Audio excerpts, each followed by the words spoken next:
Hi, and welcome to Cat's Corner. Today's episode is called My Three Sons, and I'm going to choke my father because he's shaving right now.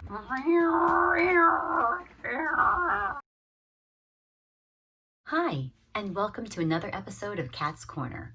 I'm Kat Sambito, and today's episode is called My Three Sons. Now, my last couple episodes, I've been talking about things that I have very strong opinions about, what I think you should and should not do. But I thought it might be fun to switch things up and make this one a little bit more personal about my three boys.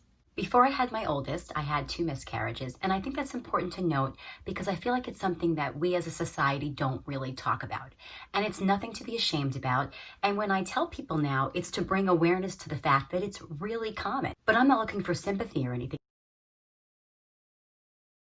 And it's ironic because I spent my entire 20s trying not to get pregnant. And then when I actually wanted to, I realized how hard it was.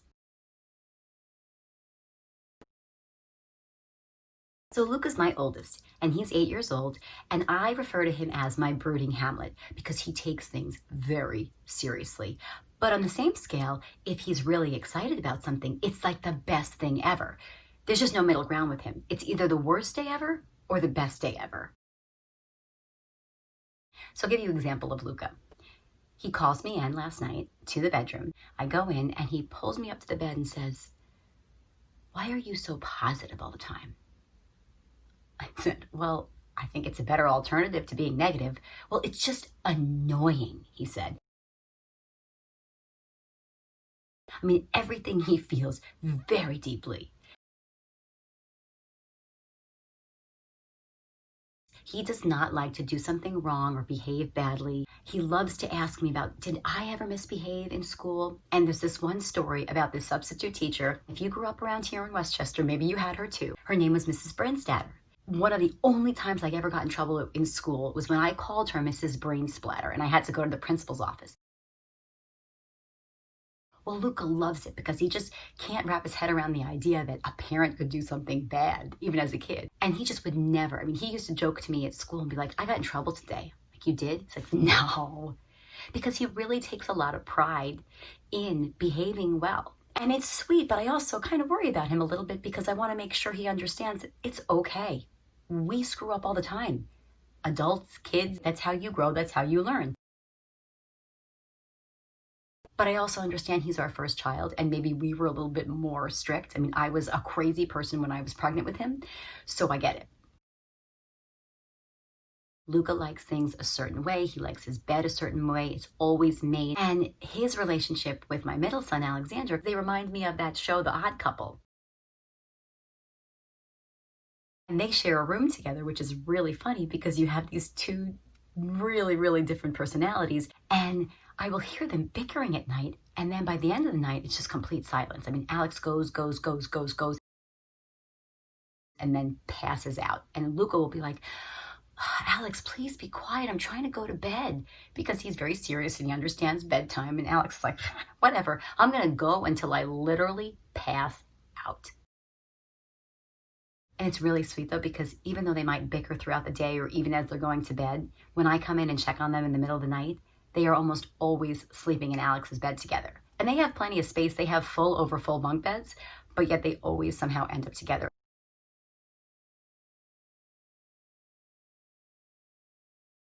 And when we go to the beach, he loves the beach, but he's never one to submerge himself in sand or get too much sand anywhere. In fact, it kind of annoys him that there's so much sand there. That brings me to my middle son, Alexander. And we joke about Alexander being the middle child before he was the middle child. He just has that personality. He's just a little button pusher, which I think will take him really far in life. One of the great things about Alex is he is so unapologetically himself. He doesn't care what anybody else thinks. If he is into something, he is so into it. He's into it 150%. And he creates this whole world around whatever is in his imagination, which is really, really cool to see.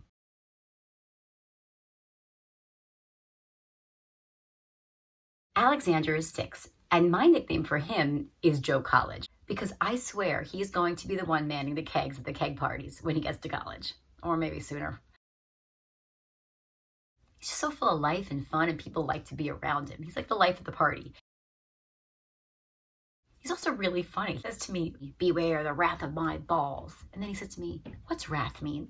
So he hears these things and he just puts them together. And for all of my kids, if you say pee-pee or balls or fart, I mean, it's the funniest thing in the entire world.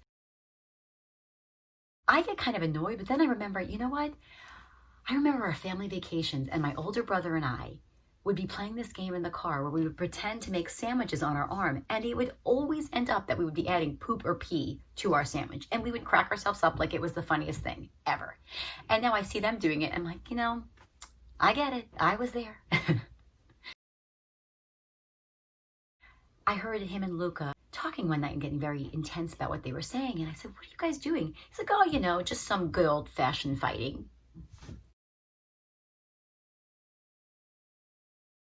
But to give a major difference, we will go to the beach. He is the first one to stick his head in the sand, to completely submerge himself, to want to be buried. He just could live in his own filth. He just loves it. He doesn't care. Whereas Luke was more like, "Don't touch me." Alex is like, "Yeah, bring it on. Bring on the mud. Bring on the sand. Bring on the dirt."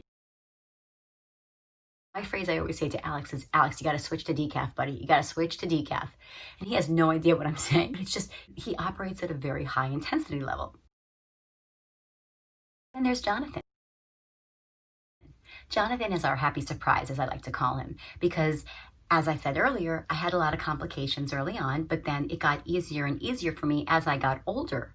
So when Jonathan came along, we were both kind of shocked, and my husband didn't believe me at first, and I said, "Do I really need to explain to you how this works?"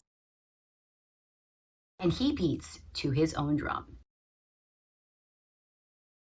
He will play by himself and make all the little voices.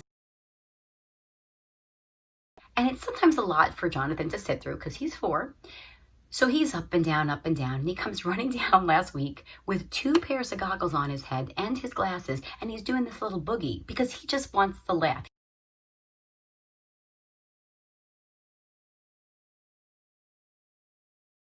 When a child gets hurt and they cry, well, he gets more annoyed.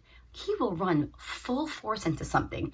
For example, we were taking a walk, and he's running, pretending to be Iron Man or some superhero, and he's got his arms behind him and his head down, and he runs full force into the back of a car.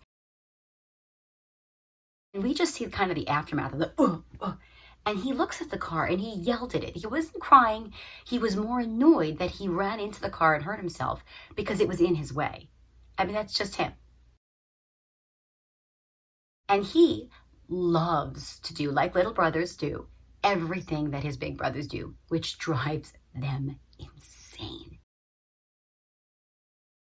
I mean, we have toys for a toddler. No, he wants their toys. It's the same thing with Alex. Like, he wants to do everything that Luca does. And Luca gets annoyed at Alex because Alex is copying him or wants to sit with him. But he just loves his brother so much and wants to be like him. And I try to explain to him, that's golden. You don't know how lucky you are that somebody loves you and wants to be with you that much. I mean, you have like built-in friends,